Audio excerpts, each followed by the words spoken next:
Hello, this is Food Review UK. My name's Stuart, and this is another edition of Top of the Hops, where I drink, taste, and review beers. Today I'm reviewing Hobgoblin by Witchwood Brewery. There are some beers that you can buy everywhere. You know, Old Speckled Hen, Hobgoblin are the two kind of huge bottled beers. The chances are, if you like drinking bottled beers, you've had Hobgoblin before. You might have even drink it on draft in pubs. The difference, if you drink it on draft in pubs, I think it's 4.5%. The bottled version is 5.2%.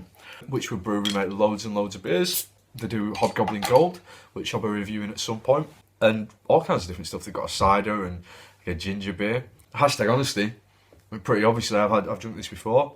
I've drunk a lot of this beer. It's a beer that I've always quite enjoyed. When I first started getting into the bottled beers, I used to drink quite a lot of Hobgoblin.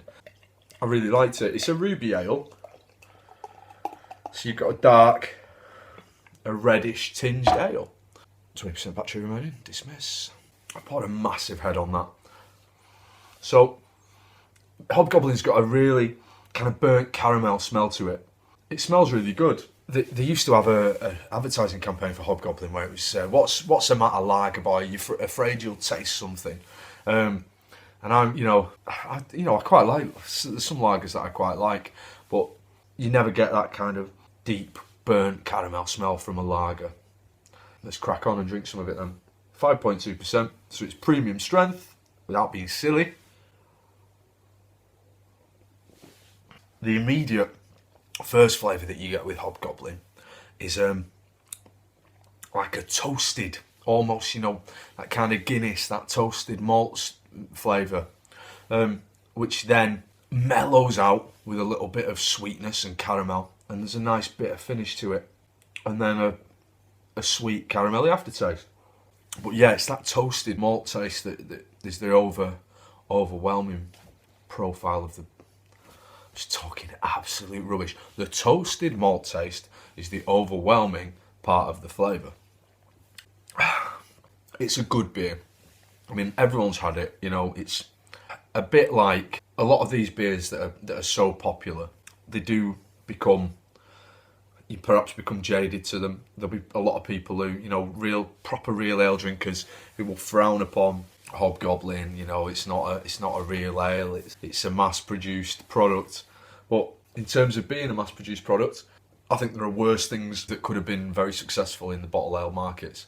Witchwood Brewery have done a really good job with this. They brand it really well. They sell T-shirts and all that kind of stuff. They've really built Hobgoblin up to be a beer moth, if you pardon the pun, of the ale world, and quite rightly so. I mean, it's a really good beer. There are other beers that I prefer, and I think I find too much of this, that toasted flavour can become a little bit overbearing. But I do buy Hobgoblin, particularly because you can sometimes get it for, like, some of the big supermarkets have started doing bottled ales on at $1.25, and Hobgoblin is often on that, so I'll pick a bottle up every now and again. I'm not going to fill my fridge with it, but I do quite like it. I'm on the fence with this. Is it a low 4 or is it a high 3? I think Hobgoblin for me is a very high 3. It's so close, but it's not quite pushing into the 4 stars. If you haven't already tried it, try it. There are people who exclusively drink Hobgoblin, just like there are people who exclusively drink Carling. Poor fools.